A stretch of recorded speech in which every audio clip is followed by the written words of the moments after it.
மத்தேயு 17ஆம் அதிகாரம். 6 நாளைக்கு பின்பு இயேசு பேதுருவையும் யாக்கோபையும் அவனுடைய சகோதரனாகிய யோவானையும் கூட்டிக்கொண்டு தனித்திருக்கும்படி உயர்ந்த மலையின் மேல் போய் அவர்களுக்கு முன்பாக மறுரூபமானார். அவர் முகம் சூரியனைப் போல பிரகாசித்தது. அவர் வஸ்திரம் வெளிச்சத்தைப் போல வெண்மையாயிற்று. அப்பொழுது மோசேயும் எலியாவும் அவரோடே பேசுகிறவர்களாக அவர்களுக்கு காணப்பட்டார்கள். அப்பொழுது பேதுரு இயேசுவை நோக்கி, ஆண்டவரே, நாம் இங்கே இருக்கிறது நல்லது. உமக்கு சித்தமானால் இங்கே உமக்கு ஒரு கூடாரமும் மோசேக்கு ஒரு கூடாரமும் எலியாவுக்கு ஒரு கூடாரமுமாக 3 கூடாரங்களை போடுவோம் என்றான். அவன் பேசுகையில், இதோ ஒளியுள்ள ஒரு மேகம் அவர்கள் மேல் நிழலிட்டது. இவர் என்னுடைய நேசகுமாரன், இவரில் பிரியமாயிருக்கிறேன், இவருக்கு செவி கொடுங்கள் என்று அந்த மேகத்திலிருந்து ஒரு சத்தம் உண்டாயிற்று. சீஷர்கள் அதை கேட்டு முகம் குப்புற விழுந்து மிகவும் பயந்தார்கள்.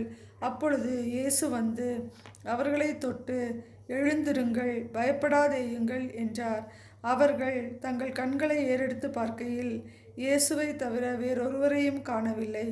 அவர்கள் மலையிலிருந்து இறங்குகிற போது இயேசு அவர்களை நோக்கி, மனுஷகுமாரன் மரித்தோரிலிருந்து எழுந்திருக்கும் வரைக்கும் இந்த தரிசனத்தை ஒருவருக்கும் சொல்ல வேண்டாம் என்று கட்டளையிட்டார்.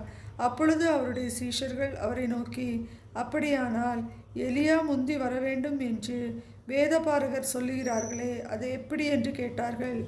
இயேசு அவர்களுக்கு பிரதியுத்தரமாக, எலியா முந்தி வந்து எல்லாவற்றையும் சீர்படுத்துவது மெய்தான். ஆனாலும் எலியா வந்தாயிற்று என்று உங்களுக்கு சொல்லுகிறேன். அவனை அறியாமல் தங்கள் இஷ்டப்படி அவனுக்கு செய்தார்கள். இவ்விதமாய் மனுஷகுமாரனும் அவர்களால் பாடுபடுவார் என்றார். அவர் யோவான் ஸ்நானனை குறித்து தங்களுக்கு சொன்னார் என்று சீஷர்கள் அப்பொழுது அறிந்து கொண்டார்கள். அவர்கள் ஜனங்களிடத்தில் வந்தபோது ஒரு மனுஷன் அவரிடத்தில் வந்து அவர் முன்பாக முழங்கால் படியிட்டு, ஆண்டவரே, என் மகனுக்கு இரங்கும். அவன் சந்திரரோகியாய் கொடிய வேதனைப்படுகிறான். அடிக்கடி தீயிலும் அடிக்கடி ஜலத்திலும் விழுகிறான். அவனை உம்முடைய சீஷர்களிடத்தில் கொண்டு வந்தேன். அவனை சொஸ்தமாக்க அவர்களால் கூடாமற் போயிற்று என்றான். இயேசு பிரதியுத்தரமாக, விசுவாசமில்லாத மாறுபாடுள்ள சந்ததியே, எதுவரைக்கும் நான் உங்களோடு இருப்பேன்? எதுவரைக்கும் உங்களிடத்தில் பொறுமையாயிருப்பேன்? அவனை என்னிடத்தில் கொண்டு வாருங்கள் என்றார். இயேசு பிசாசை அதட்டினார். உடனே அது அவனை விட்டு புறப்பட்டது. அந்நேரமே அந்த இளைஞன் சொஸ்தமானான். அப்பொழுது சீஷர்கள் இயேசுவினிடத்தில் தனித்து வந்து, அதை துரத்திவிட எங்களால் ஏன் கூடாமற் போயிற்று என்று கேட்டார்கள். அதற்கு இயேசு, உங்கள் அவிசுவாசத்தினாலே தான். கடுகு விதை அளவு விசுவாசம் உங்களுக்கு இருந்தால் நீங்கள் இந்த மலையை பார்த்து, இவ்விடம் விட்டு அப்புறம் போ என்று சொல்ல அது அப்புறம் போம். உங்களால் கூடாத காரியம் ஒன்றுமிராது என்று மெய்யாகவே உங்களுக்கு சொல்கிறேன். இந்த ஜாதி பிசாசு ஜபத்தினாலும் உபவாசத்தினாலுமே அன்றி மற்ற விதத்தினாலும் புறப்பட்டு போகாது என்றார். அவர்கள் கலிலேயாவிலே சஞ்சரிக்கும் போது இயேசு அவர்களை நோக்கி, மனுஷகுமாரன் மனுஷர் கைகளில் ஒப்பு கொடுக்கப்படுவார். அவர்கள் அவரை கொலை செய்வார்கள். ஆகிலும் 3ஆம் நாளிலே உயிர்த்தெழுந்திருப்பார் என்றார். அவர்கள் மிகுந்த துக்கமடைந்தார்கள்.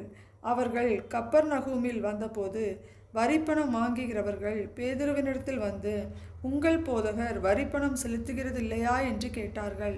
செலுத்துகிறார் என்றான். அவன் வீட்டிற்குள் வந்தபோது அவன் பேசுகிறதற்கு முன்னமே இயேசு அவனை நோக்கி, சீமோனே, உனக்கு எப்படி தோன்றுகிறது? பூமியின் ராஜாக்கள் தீர்வையையும் வரியையும் தங்கள் பிள்ளைகளிடத்திலோ அந்நியரிடத்திலோ யாரிடத்தில் வாங்குகிறார்கள் என்று கேட்டார். அதற்கு பேதுரு, அந்நியரிடத்தில் வாங்குகிறார்கள் என்றான். இயேசு அவனை நோக்கி, அப்படியானால் பிள்ளைகள் அதை செலுத்த வேண்டுவதில்லையே.